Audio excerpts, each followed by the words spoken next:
Welcome back to another episode of the Carbon Cardboard Podcast covering the Formula One card hobby.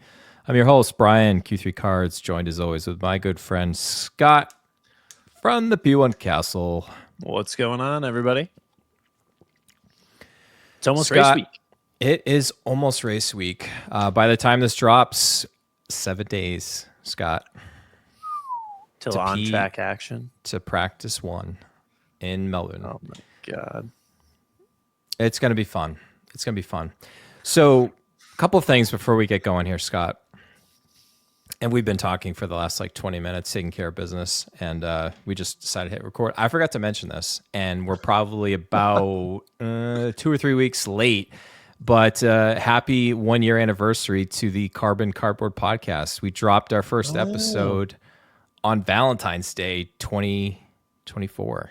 Time flies. Wow, a year. That's wild that we've been doing it for a year. Episode 40. So as if anybody is good at the maths, that's not quite an episode every week, but that's pretty good. I mean, I don't know any other really card-centric Formula One podcasts out there. We might be the only one. I don't know. Maybe. Yeah. We got all about 20 of our listeners here. We do. I think we've got the mic. I think we have the microphone issues squared away. I was talking to somebody this week, and they were like, "Oh man, you guys recovered really well from that." The micro. I was like, "Oh, you're one of our 20 listeners. Great. Thanks for tuning in." But there you go. I mean, listen, it's all about bouncing back, battling through adversity, perseverance. I mean, you hear all the time. You got people like Gary V saying, you recorded 3 years or 4 years worth of content before anybody ever noticed. So, we've only got 3 more years to go, Scott, and we'll finally get noticed. So there you go. Consistency is key. Indeed. Oh, what else? Oh, I did want to mention it too. Excited. Lego and Formula One. Two of my favorite things in the world. Scott, I'm loving the fact that there's all these sets out here now. I think you're running off screen here for anybody that's. Oh man, looks like the grid is going to be built in the P1 Castle. These are all going to be giveaways in the P1. Giveaways, even better. Man, those Speed Champion sets are pretty cool. I was able to pick up the Ferrari. I already had one of the McLarens from, I think, last year and the Mercedes from the year before. Definitely wanted to get that. And wow, the big Technic sets. There's all 4 that have been released to date. Coming to the Fanatics live stream near you.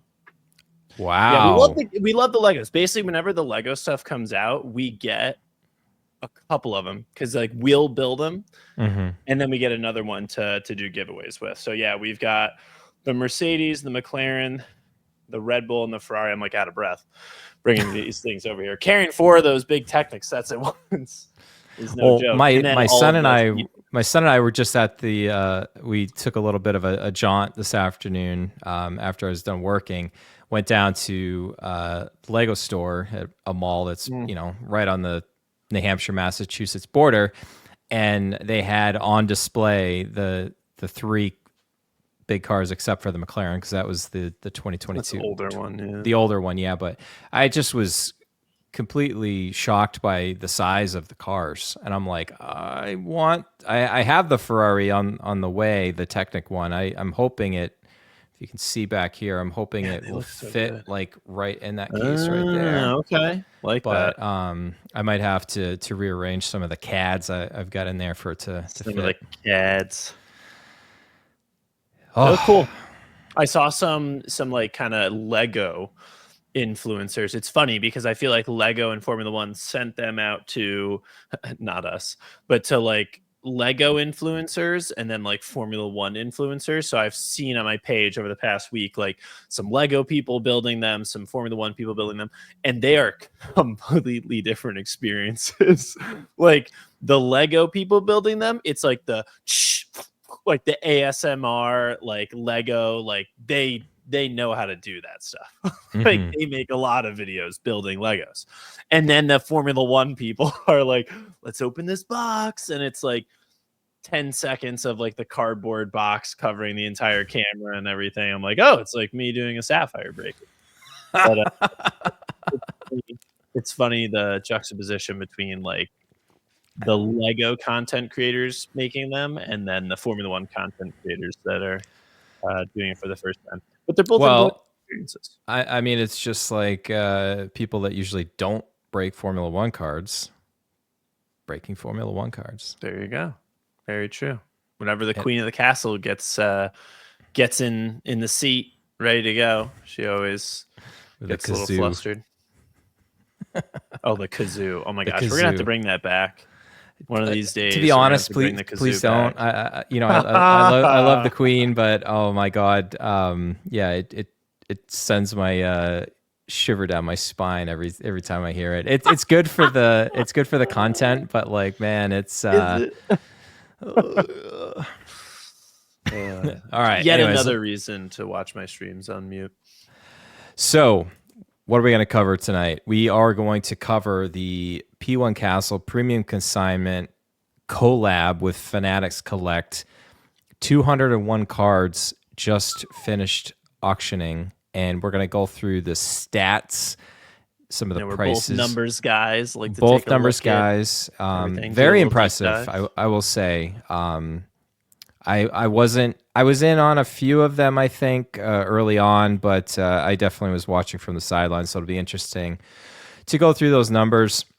New segment we're going to start to do is talk about, some of the biggest hits that we've got graded. Obviously, we've covered in the past, big sales, big pulls in the castle, and really excited. This is like literally like 10 minutes before we started record here. We're going to be able to talk about Topps finest Formula Literally, One. this is amazing.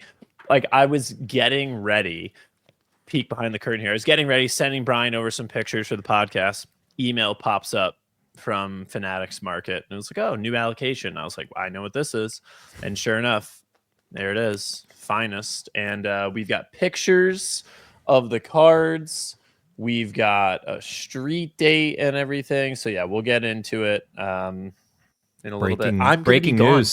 This is another release where I'm going to be gone when it goes live, street date wise, by the way. But it's what it is. Yeah, it is what it is. All right, let's just jump right into this, Scott. We're going to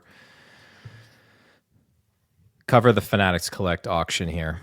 Yeah, so this is funny. Back in my former life as a finance director, used to give a lot of these type of presentations here. So I think it'll be fun to go through it. So caveat this, right, guys, there's 201 cards. We had 201 total cards in the auction, sold for a total of $204,896.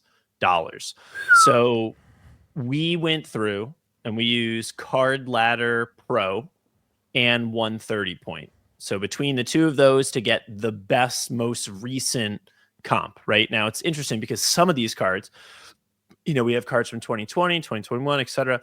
A lot of the cards, some don't have sales since like 2022. So say you've got like an orange of a specific card from 2022 sale, those numbers are obviously going to be much higher.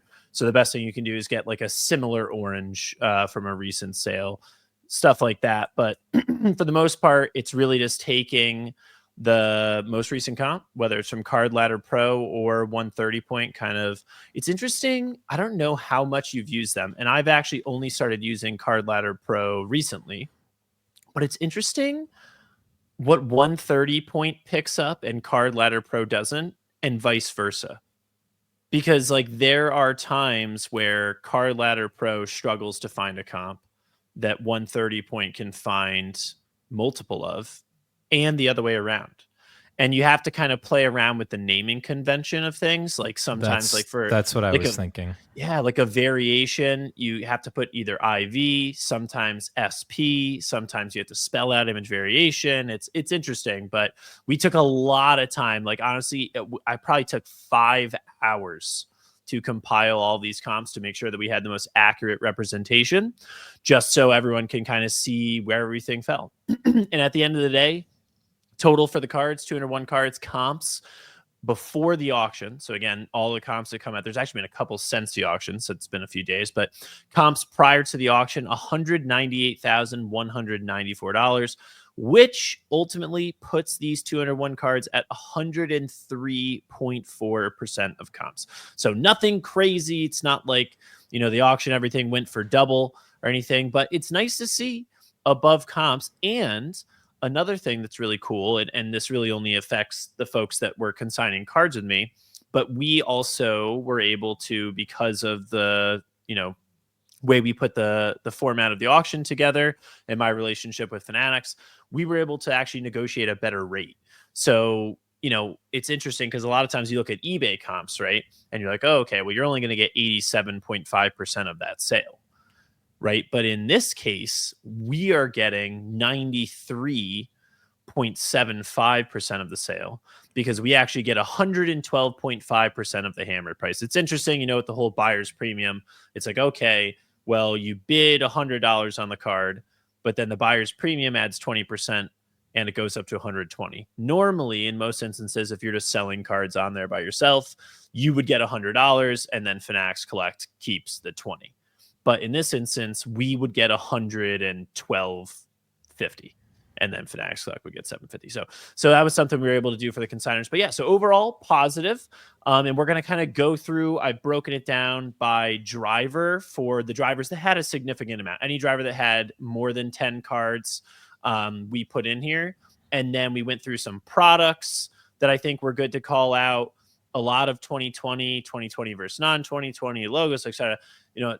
Let's just get into it, and I can walk you all through it. So first driver up is Lewis Hamilton. So Lewis Hamilton had the most cards in our auction. He had 33 of the 201 cards. Total sale price, $66,852 versus comps of $61,631. So that's 108.5%. So Lewis did really well.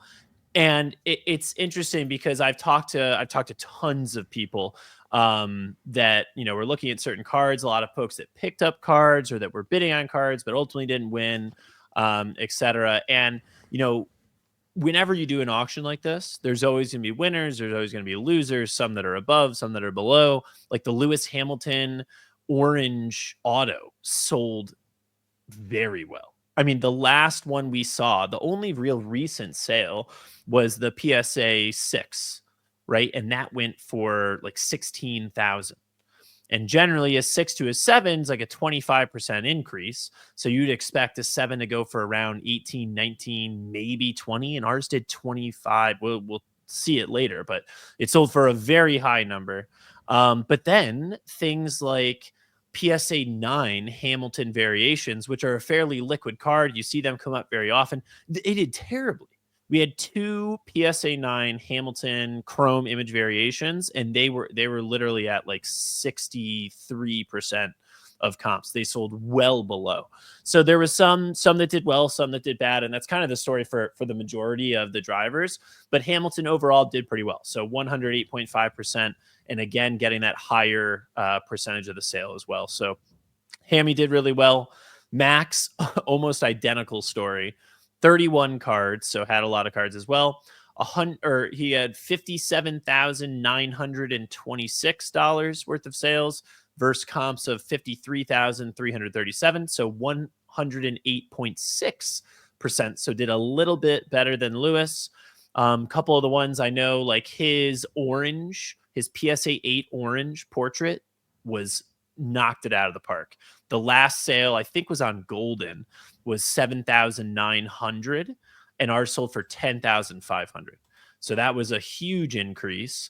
But then a card that arguably is bigger, and I mean, it sold for more, but actually did perform way worse, was the Red Wave. The Red Wave PSA 8, which is a Pop 1, sold for 11,100, which is less than the Red Wave PSA 7 that sold, I think, also on Golden late last year, which I guess, I mean, it's 1 out of 5. You could say it's driver number. I don't know how much that really matters. That I bought.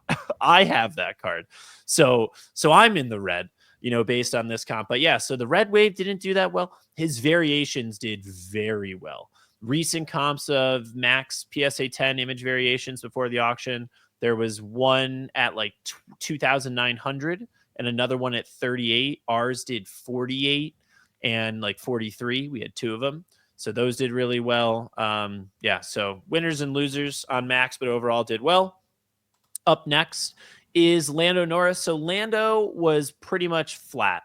17 cards, sold for $18,042 versus comps of $17,989. So 100.3%. So literally sold at comps.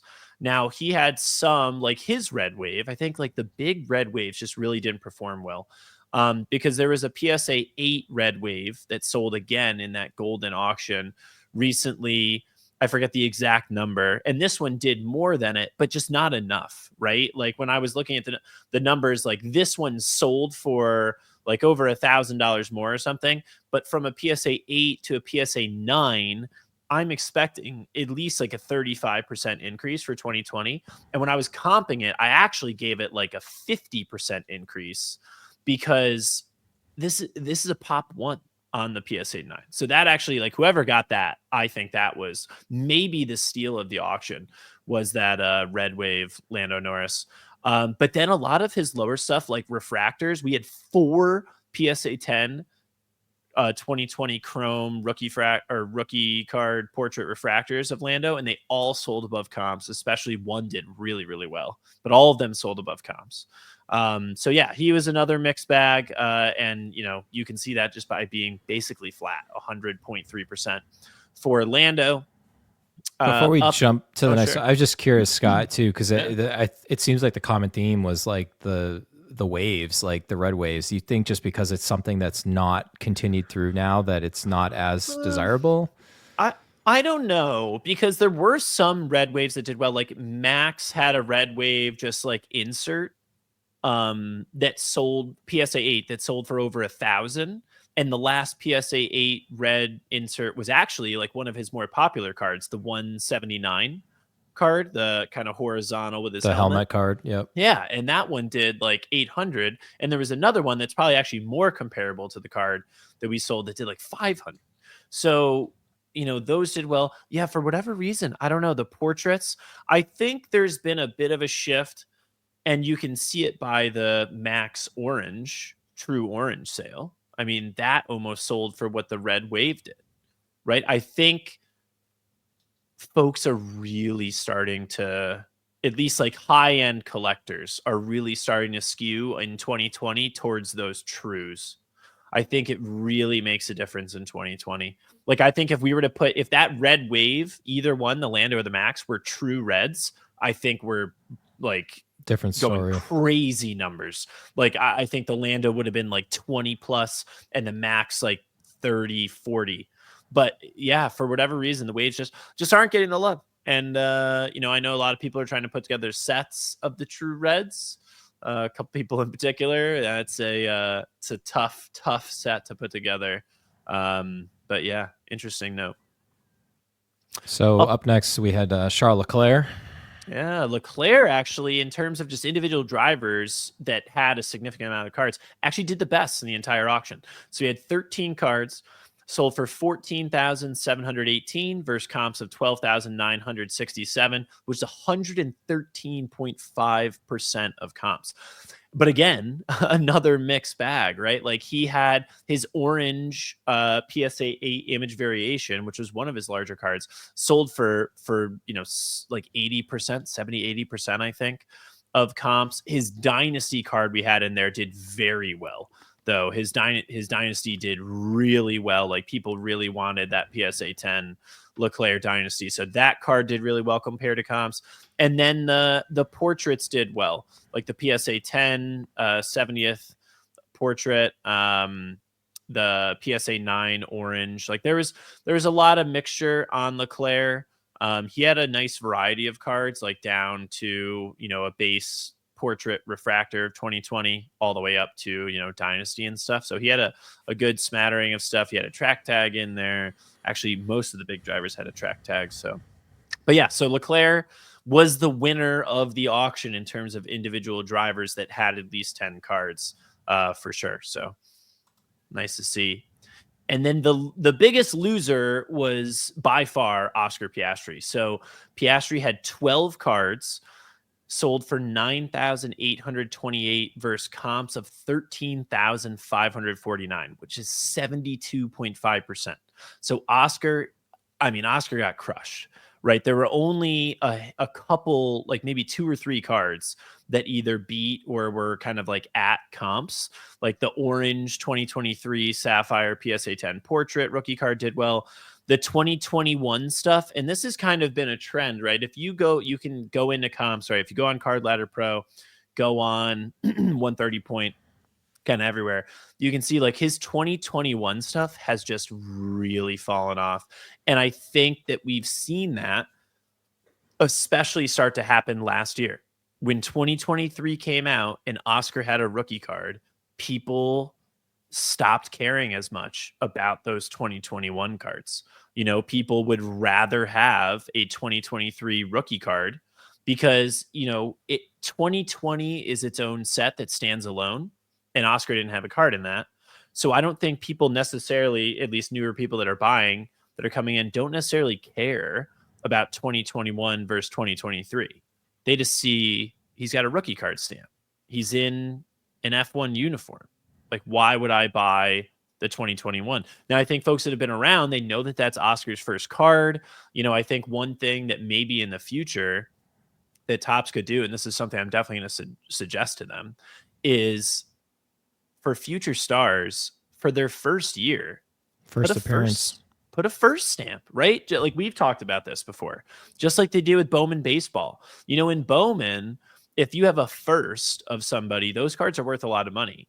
But if you have got someone's second year Bowman, no one cares about it, right? So I think that is something they can do to add, some desirability to those cards, because they have just fallen off. I mean, if you bought back in 2022 or even early 2023, those 2021 cards, I mean, the market has just come down quite a bit.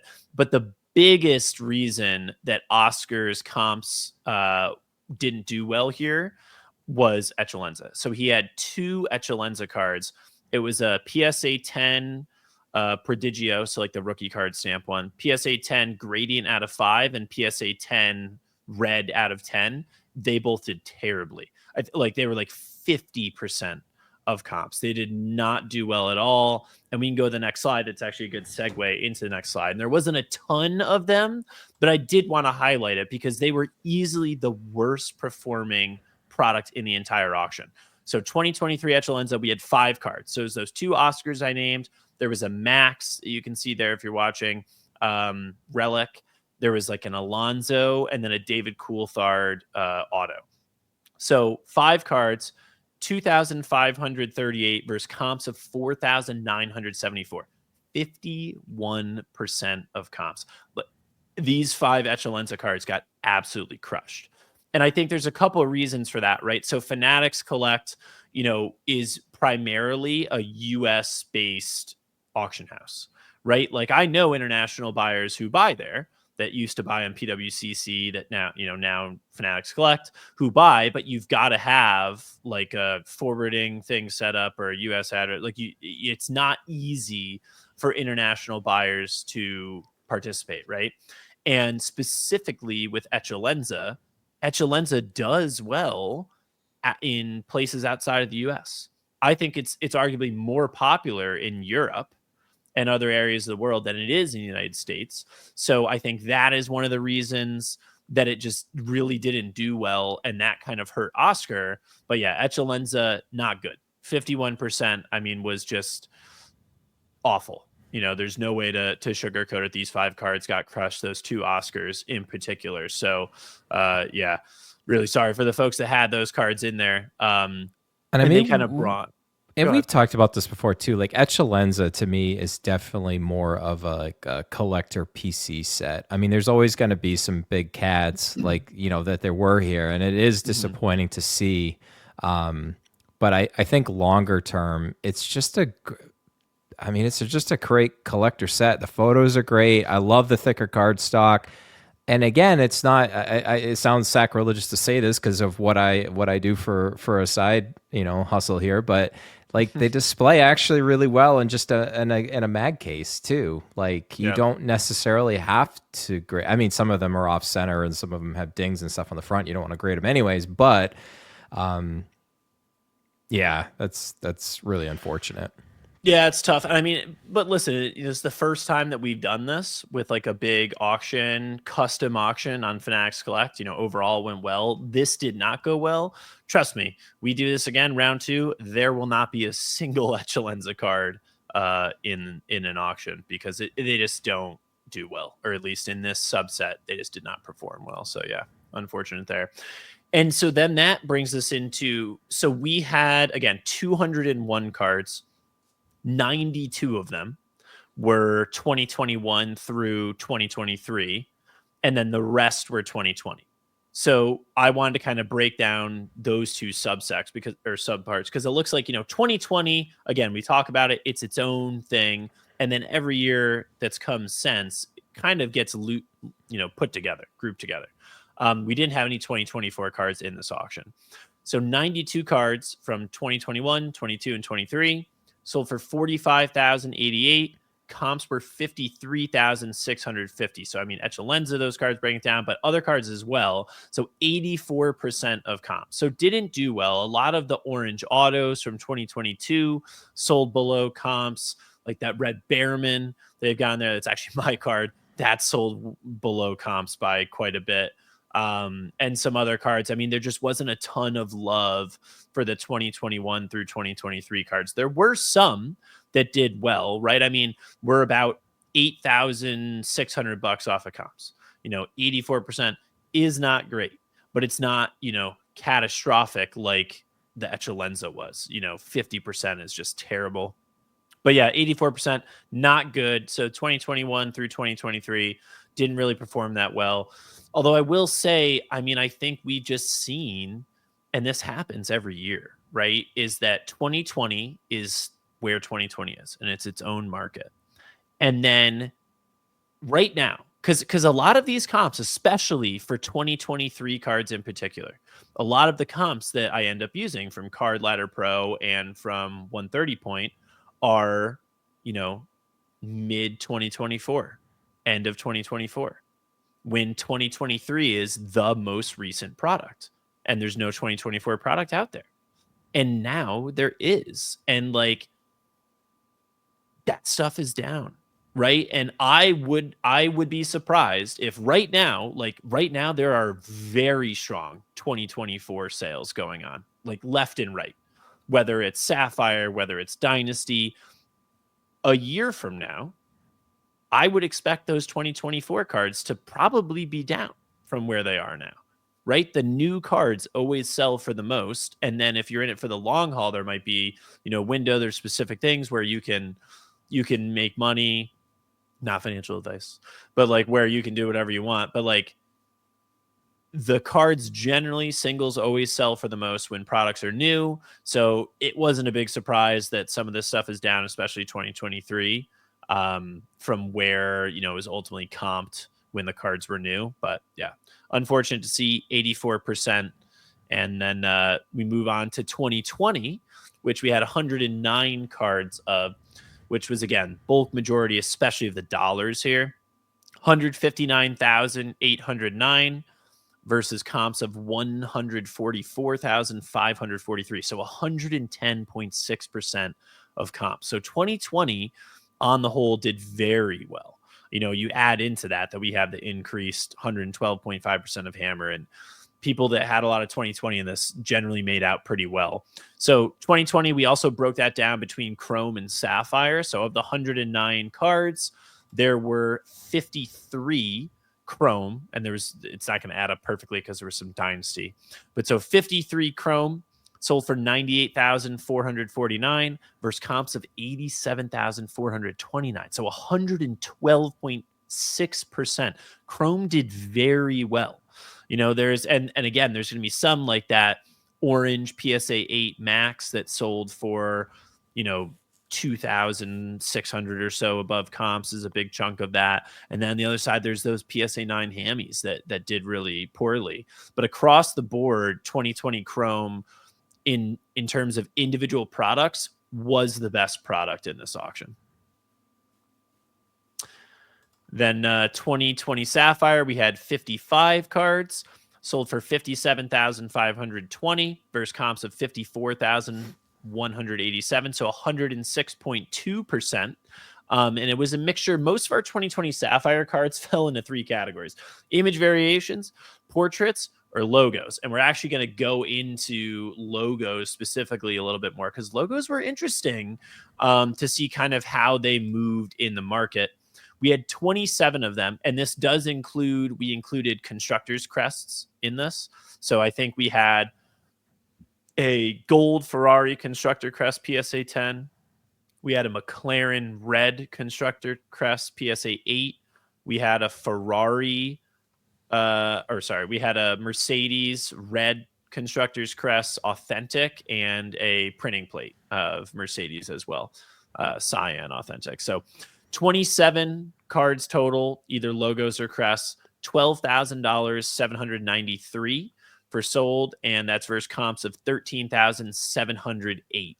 So 93.3%. So logos actually went for a bit less, right? A bit below comps, 93.3%. You know, it's not awful, especially with that 112.5% of hammer, but it's not great, right? You know, we're down 6.7% from comps. And then looking into that a little bit more, we can see that Mercedes, who had 11, right, had the 2 crests and then the 9 logos, was the worst by far in terms of logos. 11 sold for $5,340 versus comps of $7,037. So 75.9% did not do well. And I think one of the biggest anomalies, literally, I think the biggest anomaly in the auction, was that a PSA 8 orange wave Mercedes logo sold for more than a PSA 9 orange wave Mercedes logo. The They 8 probably just sold didn't even for know more that. than that's the They thing. probably didn't even know that there was a 9. Yeah, it's tricky. And that's the thing, you know, with these, I think the custom auction is still the best way to do this, right? Because if a bunch of F1 cards get thrown in a random weekly on Fanatics Collect or on Golden or just on eBay, like you have to be searching for this specific thing. At least with this auction, you got a link directly in. Like there, you could link directly to it. It was on the front page. You could just click on that, and it brought you into the filter with all 201 cards. And you could go through all, I think it was 8 or 9 pages or whatever it was. You could look at every single card. But of course, 201 cards, some of them are going to get missed. So like that is another takeaway for me, where if I do another one of these auctions, which I'm sure we're going to, I might limit it to like, hey, maybe we're going to do like 50, you know, like 50 cards. That's enough to be able to, or maybe I think however many they have on a page, it might be 24. Maybe we'll do 48. I'd like to have like 2 pages worth of cards. I think is like, people can easily look through every single card, right? It's not hard to scroll, click next to the next page and scroll. Then you see every single card. But when you're getting into, you know, 9 pages worth of cards, it's a lot of cards to look at. And I know we're going to talk about the Leahi auction later. They've got over 2,000. Yeah, cards they got a lot on eBay. So that's going to be interesting. But of course, eBay, very different platform, right? But yeah, so Mercedes did not just do well. one other thing too. It's like, how much do you think was influenced by the recent change too in the driver lineup? Like, So you've got 2 different things. So you've got Mercedes fans through and through, and then you've got Lewis Hamilton fans. it's true. You know, it's almost like that Toy Story meme of like, I don't want to play with you anymore, and just, you know, dropping the team. Well, let's go to the next slide, because Mercedes logos did not do well, but Ferrari logos did very well. So I think you might be onto something there, Brian, because we had 9 Ferrari logos or crests sold for 4,626 versus comps of 4,147, 111.6% of comps. So Ferrari logos on whole did very well. Mercedes logos did not do well at all. So I think you're right. I think there might be some people that are big Lewis Hamilton fans that had a bunch of Mercedes logos that now they're like, well, I only like these because of Lewis, and Ferrari has always been iconic.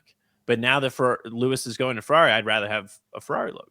So I think Ferrari logos are always going to be popular. But yeah, I mean, with Lewis leaving Mercedes, maybe it's not that surprising that the comps went down. But yeah, Ferrari did very well, 111.6%. I had put together like I sold 2 Red Bull logos. They actually did very well, but there was only 2 of them, so there's no reason to really throw them up here. And then the last thing I want to take a look at here were track tags. And track tags, we said that Chrome did the best in terms of individual product.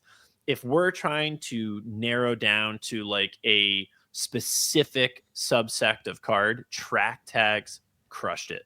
8 cards in total. There were 7 orange out of 25s and 1 printing plate. Sold for 13,596 versus comps of 11,434. So 118.9% of comps. Track tags did really well. I think, a lot of people that are interested in 2020 were looking at this auction. Track tags, especially orange track tags, do not come up that often. And we had basically all of the top drivers, right? We had Hamilton, we had Max, we had Leclerc, we had Vettel, and then even, that kind of second tier of track tag, right? We had Perez and Ricardo and Gasly. Like we really had like everybody. And then Kimi Räikkönen was the printing plate. So probably, I mean, I'd have to take another quick look at the list. I think that might be the 8 best drivers that you can get in track tags, but they did really well. So overall, again, total auction was 103.4%. So did well. 201 cards. It was actually interesting because I was curious, whether, okay, is it because obviously there were some really big sales, were they kind of skewing things? But if you look at it just on a card to card basis of which ones were over comps and which ones were below comps, 94 cards sold for above comps and 107 sold for below. So that's a 47 to 53% split, which is about as divided as the country is come, election year. So I'd say pretty much right down the middle in terms of cards that went above, cards that went below. On the whole, the auction was positive. And wanted to highlight, so three of the biggest sales that we had in the auction were the first one here is George Russell 2020 purple out of 10 portrait BGS 9, and BGS 9s usually are about equivalent, maybe slightly below, but about equivalent to PSA 8s is usually where a BGS 9 will sell for. Recent comps of George Russell image variations purple out of 10 PSA 8s were about $1,800, and we sold the portrait for $2,880. So this was a massive sale. Huge congratulations to the seller. And also, I mean, listen, this is a great card to pick up if you're a George Russell fan. He is clearly the team leader now in Mercedes, and they look good in testing. So, I mean, this is a really nice pickup. So that was one of the biggest sales we had. The next one, and we talked about this earlier, was the Max Verstappen 2020 orange portrait, true portrait out of 25 PSA 8. The last comp was 7,900. Ours sold for 10,500. Huge sale. I remember it's funny. I was talking to the person that was consigning this with me before we put it in the auction, and he was telling me that he would be happy with 6,000. Like if I could get him 6,000, because I was thinking about selling it privately. And then, we had talked about the auction and he was interested and he said, yeah, let's throw it in there. I told him, I was like, listen, this card will definitely do 6,000 at least. I was like, if it doesn't, I'll pay you out. Like I was so confident that this card was going to do well. And obviously it did very, very well.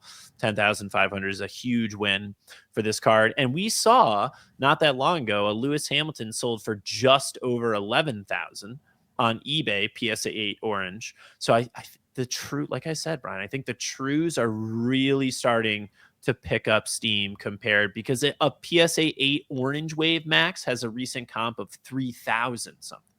I mean, we're getting to the point where trues are 3x a wave or a sapphire, and that's pretty crazy. And then biggest sale of the auction, I mean, without a doubt, is the PSA 7 Auto 10 Lewis Hamilton, $25,200. Like I said, there was a most recent sale sold late last year, and there actually weren't sales for a long time previous to that. Was 16,000 change. So this is a huge increase from that number, and it is really good to see. I remember when that $16,000 sale came up for the Orange Lewis, I had so many people reach out to me that owned Orange Lewis's, and they were like, "Oh my God, what is happening? Like, help."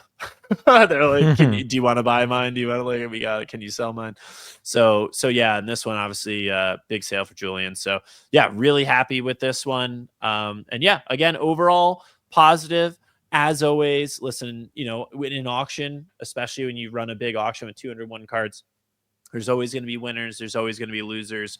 And depending on what side of it you're on, right, they're either good buys, or they're high buys, bad sales, good sales. So overall, though, positive 103.4%. So yeah, we're happy with it. And, we're going to make some changes for next time, probably no Echelenza, and more of a focus on 2020, and whatever the most recent set is probably the way that we're going to go in the future. So we mentioned it, Scott. There's the other, sharing is caring in the Formula One card much hobby. Bigger auction than our small auction. Yes, 10 times bigger. So yeah, so this is last year, and it's actually crazy to think about. So last year, am I going crazy? Was last year the first Leahi auction, or was there one in 23? The second? I think there had to be one in 23, right? Yep. I feel like Leahi's been selling big Formula One cards for forever. But yeah, so if you don't know them, guys, you're missing out. Leahi_51513 over on Instagram, but on eBay, I think actually same name on eBay. So they do massive Formula One sales. So they're always selling Formula One, whether it's on eBay or on Grid Exchange. Make sure you check out that website as well. Great website. Tons of 2020 and other years. And they work with you on sales. It's great. I can't recommend them enough, either buying or selling. But also, they run massive auctions, and this is the biggest one they've ever done. It's the largest Formula One auction ever. There are over 2,000 cards, every single one of them PSA graded. So this is cool. I mean, there are going to be cards for everybody. I mean, we had 1/10 of that amount in our auction, and it really did skew more towards higher end. There are going to be cards in this auction that you'll be able to pick up from anywhere between 10 and 30 bucks. I bet you there's 100+ cards that you can get for around $20 in this auction. And then there's going to be cards that sell for crazy amounts.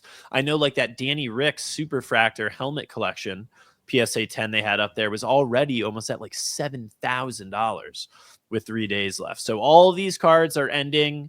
I think the first cards end in, as of the time of this recording, I guess the first cards end in like 2 days. And then after that, I think they're ending for like a whole week, maybe. But either way, make sure you check it out. This is an epic auction. There are some huge cards, but there are also going to be some cards that you can get some really good value on. I mean, listen, I can't imagine they're ever going to take the time to go through 2,000 cards and comp everything out. But similar to our auction, there's going to be cards that go for under comps. There's going to be cards that go for over comps. And whether you're selling or if you're buying, depends on kind of what you're going to be looking for in this auction. But I'm sure there's going to be plenty of steals in there. And there's also going to be a ton of really strong sales for the market. These are always really fun auctions. Like I said, there's going to be something for everybody in this auction. 2,000 PSA cards. Make sure you check it out. Especially, I know, like I said, a ton of people messaged me that were bidding on stuff. that either just, ultimately got outbid, or, wasn't looking at the right time or whatnot. So make sure you check out this auction to get your fix in on buying some F1 cards, because there's definitely some really cool cards available in the auction. Dynasty from 2020, like I said, that Superfractor Danny Rick helmet collection. I mean, there's some cards in here that may only come up once. So check it out. And shout out to Mike and Cam, because they're amazing folks. And again, we're running trade night with Leahi come August 1st for F1 trade night. So it's gonna be a lot of fun, and I'm sure we'll have a lot to talk about when it comes to our auctions. But yeah, they're the best. All right, a couple quick things. We're just going to run through some of the, your normal premium consignment, some of the 3 biggest sales. We're going to cover some of the biggest cards we've had come back from PSA. Then we're going to quickly, hopefully, go through Finest. Apologies to anybody that was expecting a shorter episode. I think we're going to exceed the 60-minute mark. But then again, of those 20 listeners we have, probably more than half of them appreciate the longer form.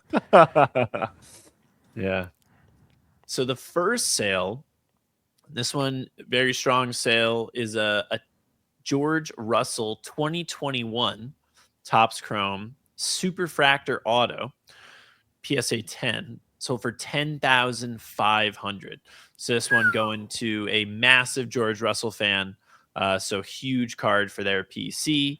And have been working on the sale for a while. So happy to get it across the line. But yeah, huge sale for George Russell. I mean, listen, between that purple out of 10 from our auction and this Russell sale, the George Russell market is on fire right now. And we covered it about a month ago or more. I mean, he's an incredible buy right now. I mean, the on-track results are going to start piling up. As that team leader, and potentially, if you look at like the Vegas odds and stuff, they're expecting him to do well, because he's not going to get points siphoned off from him. Yeah, that's right. Paired with a rookie.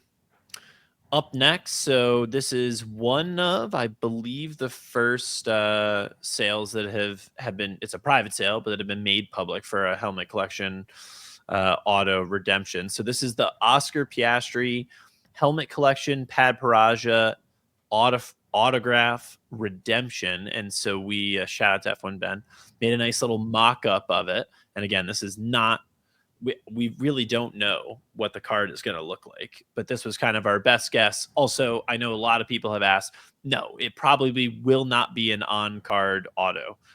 It more than likely will be a sticker. And the person who bought that knew this. But the sale price on this, $15,500. So a monster of a sale on this Oscar Piastri, also going to a huge Oscar Piastri fan and collector. So this will, alongside probably one other card in their collection, this will be at the top of their Oscar collection. Really, really cool card. And excited to get this in hand. Once the redemption comes in, we're going to fulfill it for the person who bought it. And we actually I have the Esteban Ocon actually in queue as well for fulfillment. And that one we're not selling for the person who hit it until we actually get the card in hand. They want to see what the card looks like and everything before we make the sale. But yeah, so $15,500, really good sale for the Oscar. And then our biggest sale by far. This is just incredible. Like, I think this is probably the best Charles Leclerc card I've ever seen. Yeah, I mean, this is nuts, right? So it's a 2024 Topps Dynasty vertical jumbo Ferrari patch. It has got almost the entire badge. It fits very well. Like, it gets all like the green, white, and red 3 stripes from the top of the Ferrari badge. And then it's got almost the entire prancing horse there in this card. Vertical jumbo. I mean, I think this card looks so good, like with the vertical jumbo part of it. Like, I think that really adds to the card rather than it being horizontal. And this one sold for $31,500. So absolutely massive sale. on the Leclerc, going to a big Ferrari fan, big Leclerc fan. They're very happy to get this card. But I was a yeah, little I was a little hurt, Scott, that you didn't take me up on my layaway offer from our good friend Chris. We were going to split the card. All kidding aside, very thrilled for this, and it's just great to see, stuff coming through. The P1 Castle and the trust that's been there. And shout out to the person that hit this too. I mean, this is a significant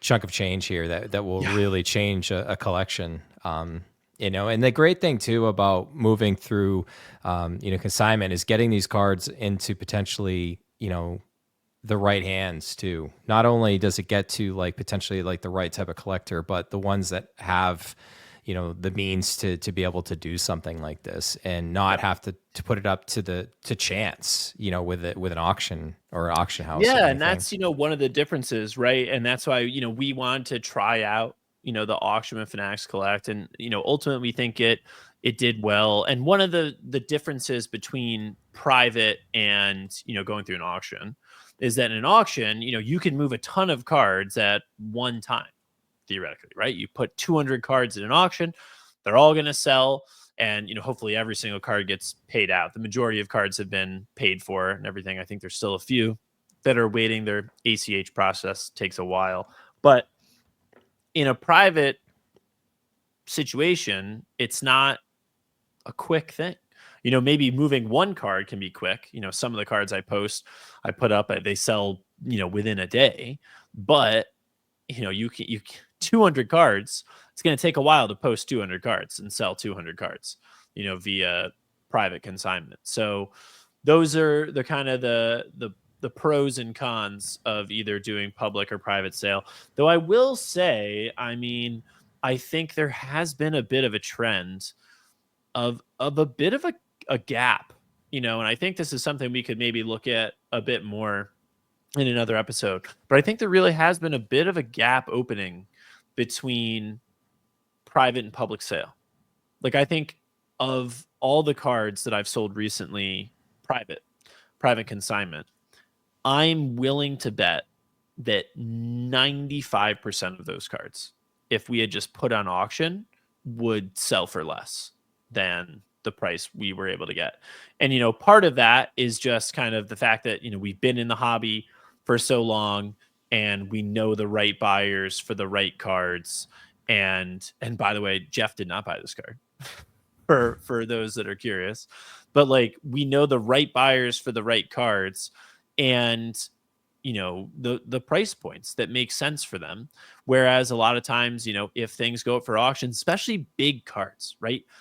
Big cards, there's only so many buyers, and there might be one buyer out there that is willing to pay X amount. One buyer out there that's willing to pay $31,500. But if you put that up to an auction, if the second buyer is only willing to go up to 15, that card sells for 15,100. To a person who maybe would have paid more.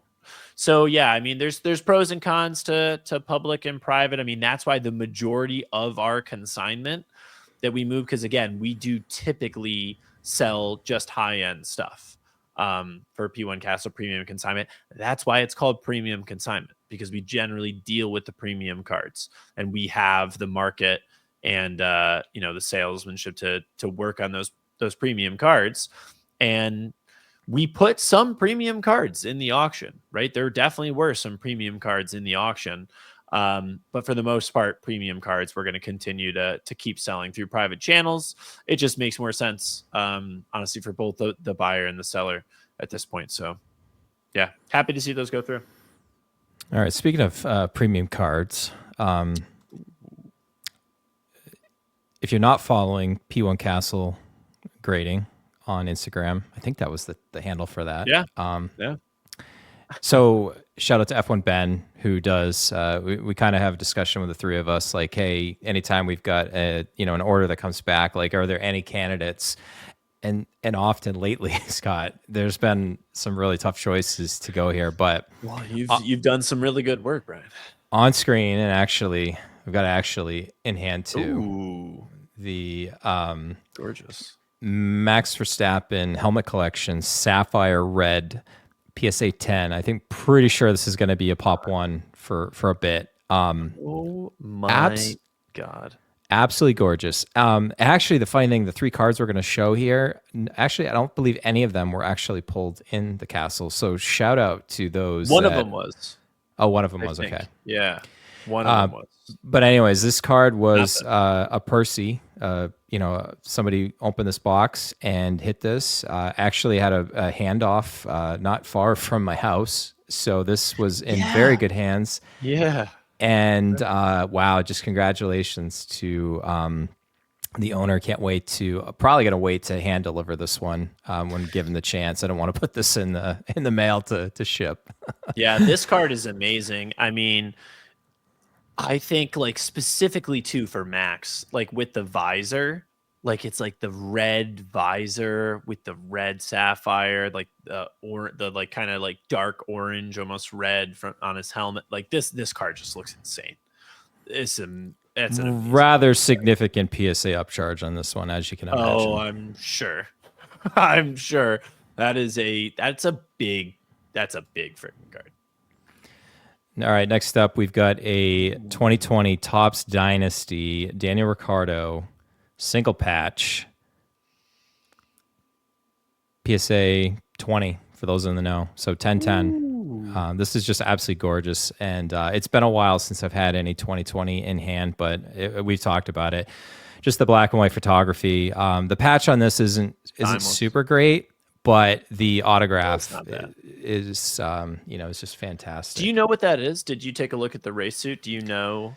Honestly, I had so many that I went through, I didn't actually get the chance. I'd be curious, right? So if anyone, for those that are listening and not watching, so the patch is. Well, it's on Instagram, so you can check it out. Maybe super sleuth it yourself, but that's true. But it's Danny Rick, and it's like BAASE or something, and it's like 3 across. So it's I don't know what it is actually. I'd have to take a look as well. But yeah, you don't see 2020 Dynasty PSA 10s. Like there are just so few of these cards out most of the time, the card itself is not graded. It's usually authentic, and then maybe if the auto doesn't have any streaks or it looks good, maybe you'll get a authentic and then auto 10. Or sometimes even just authentic. So definitely took the chance with this one. And finally, speaking of 2020, this is the card that was pulled in the castle. This is a card pulled in the castle. So and he did give me permission to say this. So shout out to Ken in Vegas, a sapphire red Esteban Ocon card number 30 car PSA 10. Scott, I don't know if we've had some PSA 10 Sapphire cards that we've worked together on. I don't think I've had a red 10. Yeah. These are so rare. Yeah. Like I think I was talking to Ken about it too. I mean, this is, I think the only red Sapphire PSA 10 in the last 8 months. So he said that he keeps an eye on the pop reports for the red. So again, another red collector, whether it's true reds, red. I don't know about red waves, but sapphire. Hadn't been a new one added in almost a year. Wow, that is crazy. Yeah, this is one that came out in a Percy, in a 2020 Sapphire Percy that we tend to do here in the P1 Castle, and was, I remember. Pretty sure talking to Ken, I was like, yeah, it looks good.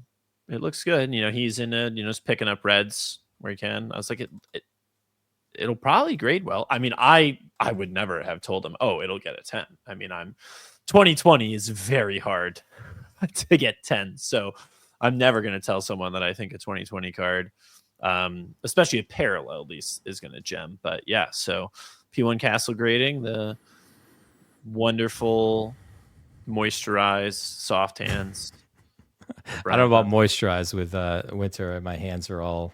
That's why I wear moisturize. Yeah, definitely. I wear gloves when I prep cards, my friend. That's smart. I go through so many boxes of nitrate gloves. Yeah, I I probably, if I did break, I would be, would have like the black like nitrate Dude, gloves on. I have so much moisturizer. Honestly, I use hand moisturizing cream more than my wife for sure. Not even close. I have like heavy duty stuff and like, nice little dainty stuff. You gotta keep the hands good. And I've made it through the worst. The worst is like December, January. At least up in like the Northeast here. It's when it's just, oh God, dry, cold, and windy. It's just absolutely terrible. All right, the 1 hour mark. Let's finally talk about 2024 finest Formula One, Ooh, Scott. the Another new product. final 2024 product. We are here. It's the 6th of March. This is going to be dropping on the 7th of March, and we are finally getting our last 2024 product. Now, I will say this product is coming out April 3rd. So if you didn't see my story, and I'm actually going to be making a post about it tonight, late night. But if you didn't see my story, it's coming out April 3rd. And I will be in Austria with the wife for her birthday. So we will not be here on release day, but we'll be back, sometime the following week. But either way, this is going to be a really fun set. It's going to be a cheaper set. I can tell you right now, it is cheaper than Chrome. It's not going to be significantly cheaper, but it is cheaper than Chrome. I think it's going to be comparable to Paddock Pass in terms of box pricing. But really cool. I mean, Finest, if you're new to Finest, so if you've only really collected F1, Finest has been around, in basketball, in baseball for years.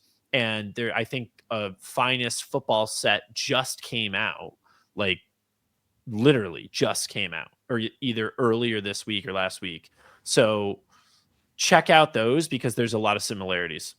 And we'll get into it. But yeah, so there's a 300 card base set, F1, F2, F3, and Legends are all in the product. And for the first time ever, and I actually don't know if this is something that's kind of unique to Finest that they always do, but for the first time ever in an F1 product, there are common, uncommon, and rare tiers.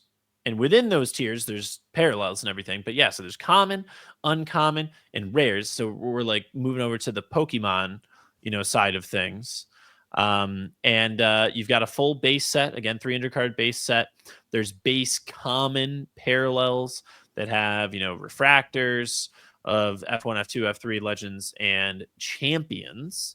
That's going to be interesting. So maybe all the drivers that have won championships that are current drivers, maybe, because the Legends are probably in their own thing. So maybe that's like, Lewis and Max and Alonso and those guys. And then the parallels, looks like we're going to get refractor blue. And whether it's in common, uncommon, or rare, there's going to be a different numbering. But the most common parallel is going to be refractor blue for comments out of 200.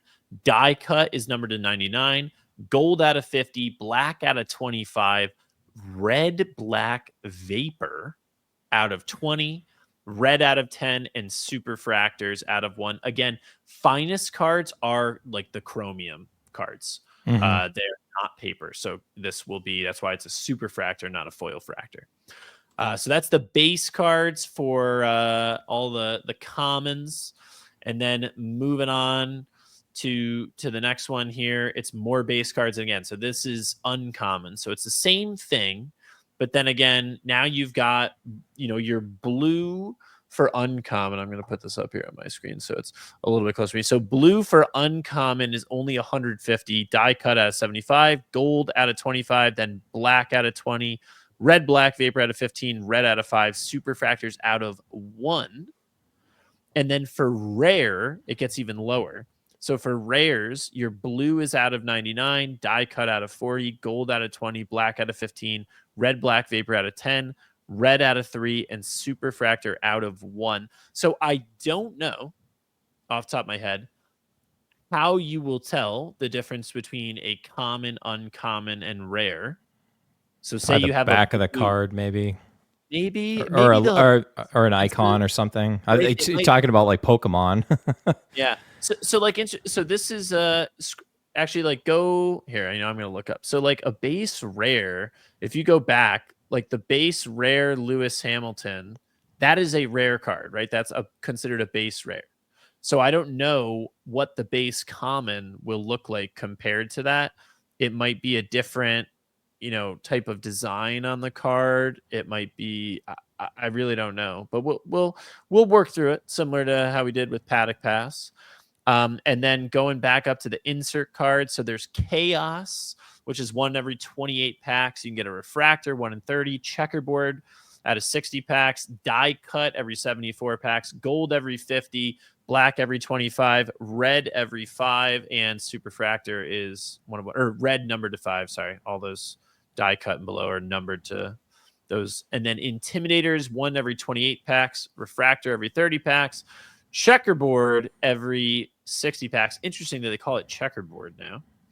And then Die Cut, gold, black, red, and Superfractors the same. 74, 50, 25, 5, and Superfractor 101s. And then there are their finishers, which are a little more rare. 1 every 56 packs. You've got your refractors and your checkerboards, 60 packs, 120 packs. And then again, Die Cut, gold, black, red, and Superfractors for those. And then we've got some more insert cards on here, and these are going to be a little bit more of some of the rare ones. Headliners are 1 every 40 packs. Again, Die Cut, gold, black, red, and Superfractor. Numbered cards. Masters, 1 every 40. Same Die Cut, gold, black, red, Superfractor. And then you've got your kind of even more rare, like the SPs, right, that aren't going to be numbered. So think things from Paddock Pass like Sparks Fly and your warp speeds or your the ones with the flags on them. What's my favorite one in Paddock Pass? Like prolific, right?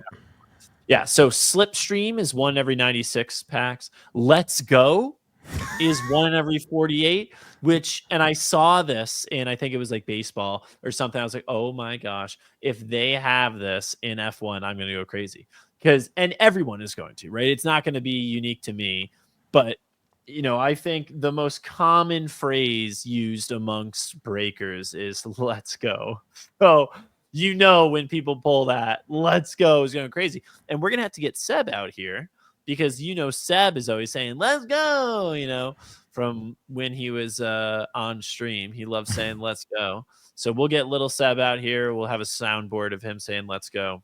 Centurions are 1 every 48 packs. And then the two most rare are Bombardiers, 1 every 144 packs, and Winner's Circle, 1 every 240 packs. So that is going to be very rare for Winner's Circle, but super cool. And then there's also World's Finest, which is the same kind of Die Cut, refractor, gold, black, red, Superfractor, etc.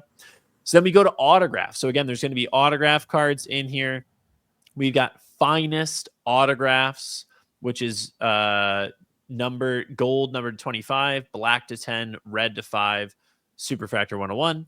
Finest duos, which is out of 5, and then also super 1-of-1s. Starting grid signatures, which you can see pictured here, Lando Norris.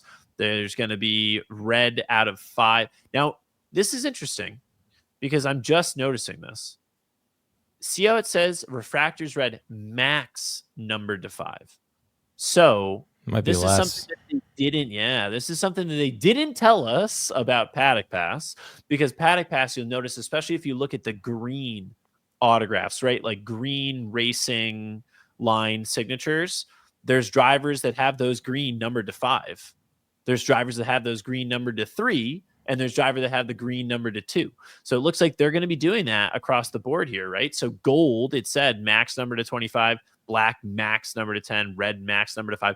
I'm telling you right now, expect far fewer Lewis Hamilton and Max Verstappen autographs compared to any other driver across all of these. And I wouldn't be surprised if, like Lewis and Max don't even have golds. So red, max number to 5 for the starting grid signature, Superfractor 101. Then there's signature fashion, red refractor number to 5 and Superfractor 101s.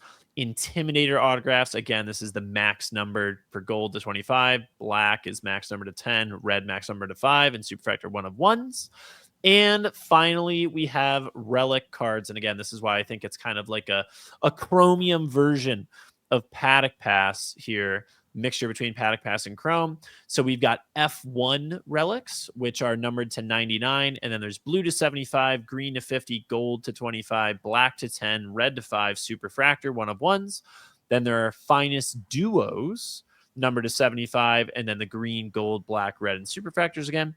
Track attack relics. So this, I'm assuming, is probably going to be a picture of the car, similar to how they had, terminal velocity and whatnot. So these are again numbered to 99, and then the blue, green, gold, black, red, and Superfractor parallel treatment. Race day relics, numbered to 99, blue, green, gold, black, red, Superfractors again, and finest formula, which you can see pictured here. Now this is a throwback. If you look at the background here, you can see it's like the blueprint, right? Now, if you remember back in 2021, the paper set had inserts that look very similar to this in terms of it was always a driver paired with a team principal. I don't know if it was called blueprints, but I think it was blueprints. Yeah. Yeah, driver paired with a team principal. It was a horizontal card, and it had like a very similar design with like a blueprinted kind of thing. But so for finest formulas, and it's the formula because we drive, or the drivers are racing Formula One cars, which are made by their entire technical team based on a formula that's given to them by the FIA. So finest formulas, numbered to 99, and then again, blue, green, gold, black, red, and Superfractor parallel treatment. So there's a lot packed into the set. Again, I think it's going to be kind of a mixture between Paddock Pass and Chrome. So if you liked Paddock Pass, but you wish it had a little more Chrome in there, you're really going to like this set. And it's going to be cheap. Like it's going to be, relatively affordable, right? These boxes are going to be less than Chrome. I would not be surprised if they are eventually more than Chrome. Because if we looked at where Paddock Pass started and where it got to in terms of box pricing, I mean, it started at 120 a box, right? 110 a box, maybe. And now they're like 200 a box almost. I would not be surprised if these surpass Chrome very quickly, because I think they're probably, I don't know for sure. My guess is they retail somewhere in the 170-ish range, which would put it below Chrome, but not by much. So, I mean, I could see these boxes. And again, it depends on the collectors and whether they like it and folks enjoy breaking it and stuff. I could see it going up to 250 if it takes the same trajectory as Paddock Pass has. The one thing I will say, though, is this is one of a lot of products, one of many products that we have gotten in the past 3 or 4 months. So there's probably a little bit of fatigue. The one thing that we didn't talk about was like the box case, pack thing. So typically, and I think they've gotten away from this with recent Finest. I think basically as soon as Fanatics kind of got their hands on Finest. So usually with Finest in the past, at least with baseball and soccer products, usually there was what was considered like a master box, which had 2 separate boxes side by side, and each one of those had an auto on each side. What they're moving to is there's 8 boxes per case. There's only 6 packs per box. Love that. 10 cards per pack. So the cards will be very similar to what they were for Paddock Pass. But key thing here that I don't want to gloss over is when we were talking about those SPs and the SSPs and even the inserts and stuff like that, like some of those inserts are like 1 per case. Like, you've only got 48 packs. Yeah. No, that's a good point. Some of those are considered case hits, and some of those you're going to be multiple cases until hitting some of those. But I guess at this point, Scott, too, this kind of almost puts a bow on, you just mentioned it with the 2024 products. Like, this is what we've got. The next stuff we're going to get is going to be for 2025. we've talked about it in the last year or so that eventually Topps and Fanatics wanted to get to, dropping things in the middle of a season so that I don't know if they'll ever spread it out or Well, I if we're think they always going to want get to this. get to before the season, right? Like other sports are. I mean, they're a long way away from that, but If you think of ultimately, where I they think it's started with cool. 2020, Yeah. which came out in 2021, they've been a year plus behind, and they're making some headway. But the other thing I'll say though is there's something for everyone at this point. Definitely. If you love relics, you've got a chance in Paddock Pass, Echelenza, Finest now. Maybe you're not a huge fan of sticker autos, well, you have Dynasty. There's a lot of different affordable options, and I think, yep, on screen here, I'm gonna single shot this because this was a recent pull in the castle. Let me move it up. Lewis nameplate. It's kind of out of, maybe pull the card back just slightly. It's not really focusing. I'm trying to get it to come in here. Well, you can see it's a Lewis Hamilton Dynasty card, 2024, with the green Lewis name. There you go, right there. 2 of 2, good autograph. I've said it, I'll say it again. 2024 Dynasty is just, it's second to 2020, and then it's everything else in my book. The patches are great, the autos are great, the design is great. Just chef's kiss.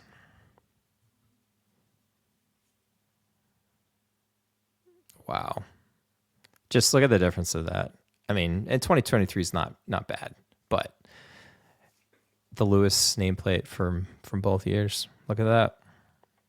Yeah, what's really cool about the Lewis nameplate that we pulled is that, and you can see it on his suit, it's got Lewis and it has 44 in it because it's got like a larger 44 and Lewis across it. So it's got his number, it's got his name. It's pretty insane. One thing I will say too, and I promised him I would say something because I know that he's probably been Yes. Oh my eagerly God, yes, waiting I'm and so happy watching we an brought hour this and up. 16 minutes for this. But shout made him out to wait. D2. D2 and Babe Case. Ruth are one and the same. Called a shot. Told Jeff Crypto Cards to grab a certain case. And to be honest, I watched this live. The case did not start well. No. And then It started with a couple team two principals, Laurent Mikey's, and then a 101 James Fowles. Is that right? and then Ocon, maybe that was the other case. But Oh, you know what? No, you're right. Yeah, Ocon was in this case. And then it wasn't the good. Lewis. So D2, you've lived to fight another day. You're not blocked. Won't be in Singapore jail. Yeah, that's a story for another podcast. Yeah, it is funny because I was talking to D2 and Jeff about it, and we were like, yeah, the trifecta right now. Jeff buys the box, D2 calls the box, and I rip the box, and stuff comes out.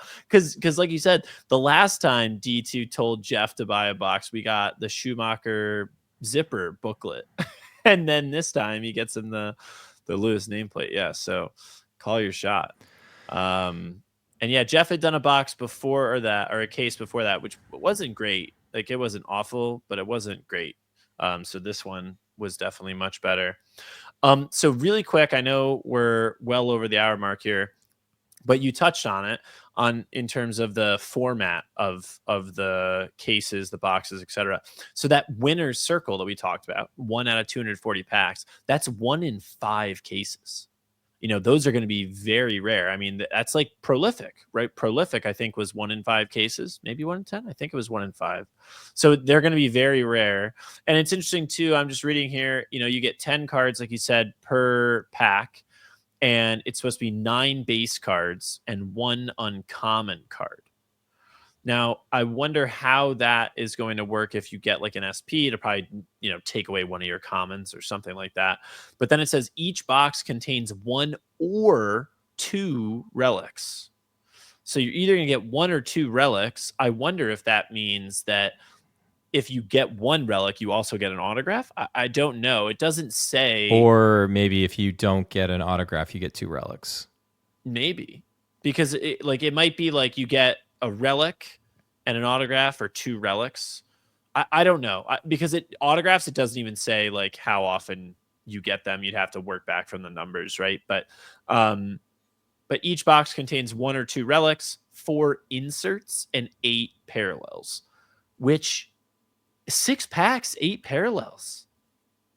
Where was this when we were ripping qualifying lap? I mean, kudos to them. This sounds like it's gonna be a really fun product to open, right? 8 parallels in a box. I've been a fan of Finest for other sports, and I'm hoping the card quality is good.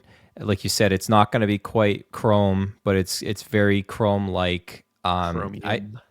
Chromium. It might not even be. It just might be just a thinner Chrome. Yeah.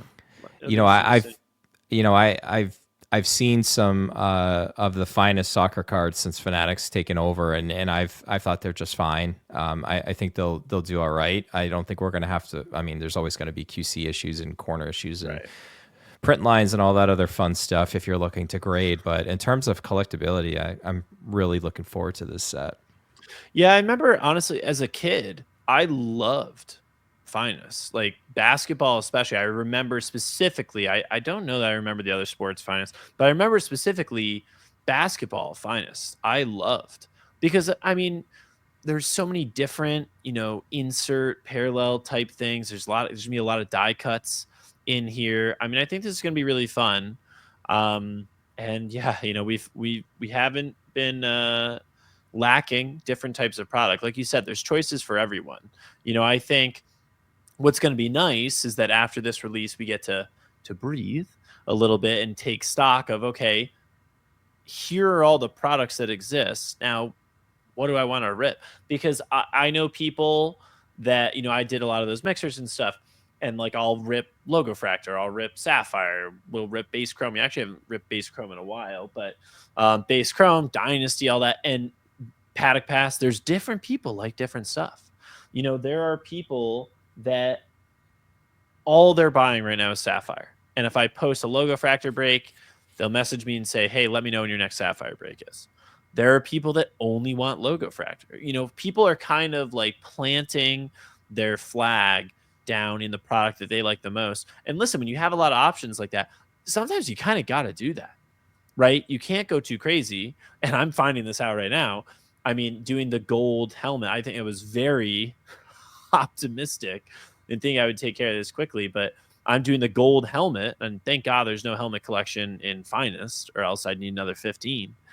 But I've finally got all 15 Logo Fractor gold helmets, and I have 14 out of 15. I think I'm going to secure the 15th tonight, actually, of Sapphire. So I'm going to be done with Logo Fractor and Sapphire, and then I've got 6 out of 15 for Chrome. And I think Chrome is actually going to be the toughest, just because in Sapphire and Logo Fractor, just the way the products are put together, they come out so much more often than in Chrome. So Chrome will be a little bit of a slog, but we're going to actually, I think, maybe over this weekend, I'm going to get my vaulted displays up on the wall over here and start putting them together. Because the whole premise of this, right? I bought 5 vaulted displays. There's 9 in each. And each of them is going to have, the 3 different cards of a driver across a row. And it'll be 45 in total when I'm done. And I got them. They're all going to be in P1 Castle carbon fiber mags, which will be nice. But yeah, so looking forward to doing that. Chrome, it's gonna take some filling. But yeah, wow, we are over an hour and 20 minutes. We hadn't had a podcast for a while. We had a lot of stuff to cover, to be fair. So we probably could have done this in 2, but we'll call it 23 minutes of bonus content for the Finest. That was not planned, so you're welcome. Literally 5 minutes before, I was like, "Oh, Bryan, Finest is coming out. Do you want to throw it on there?" Brian's like, "Oh yeah, well, absolutely." Well, it's not really a problem. It's probably more of a blessing that both you and I have no issues talking. And again, everybody knows the rules. It's one take, even if we've got microphone issues. No editing. Right. Never.